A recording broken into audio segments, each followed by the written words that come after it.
ಎಲ್ಲರಿಗೂ ನಮಸ್ಕಾರಗಳು. ನನ್ನ ಹೆಸರು ಶಕೀಲಾ ಬಾನು ಮಾಬುಸಾ ಮುಜಾವರ್. ನಾನು 9ನೇ ತರಗತಿಯಲ್ಲಿ ಓದುತ್ತಿದ್ದೇನೆ. ನಮ್ಮ ಶಾಲೆಯ ಹೆಸರು ಶ್ರೀ ಉಜ್ಜಯಿನಿ ಜಗದ್ಗುರು ಸಿದ್ದೇಶ್ವರ ಪ್ರೌಢಶಾಲೆ ವರೂರು. ಈ ಚಟುವಟಿಕೆಯಲ್ಲಿ ನಾನು ಆಮ್ಲಗಳು ಮತ್ತು ಪ್ರತ್ಯಾಮ್ಲಗಳ pH ಮಟ್ಟವನ್ನು ತಿಳಿಸಿಕೊಡುತ್ತಿದ್ದೇನೆ.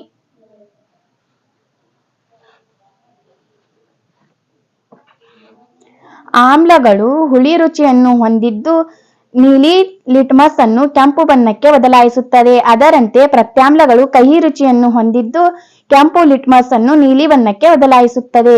ಇನ್ನು ಇವುಗಳ pH ಮಟ್ಟವನ್ನು ಹೇಳುವುದಾದರೆ ಆಮ್ಲಗಳು 0 ಯಿಂದ 6.9ರವರೆಗೆ pH ಮಟ್ಟವನ್ನು ಹೊಂದಿರುತ್ತದೆ. ಅದರಂತೆ 8 ರಿಂದ 14ವರೆಗೆ pH ಮಟ್ಟವನ್ನು ಹೊಂದಿದ್ದರೆ ಅವುಗಳು ಪ್ರತ್ಯಾಮ್ಲಗಳಾಗಿರುತ್ತವೆ. ಇನ್ನು ಮಧ್ಯದಲ್ಲಿ pH ಮಟ್ಟ 7 ಹೊಂದಿದ್ದರೆ ಅವುಗಳು ತಟಸ್ಥ ಪದಾರ್ಥಗಳಾಗಿರುತ್ತವೆ.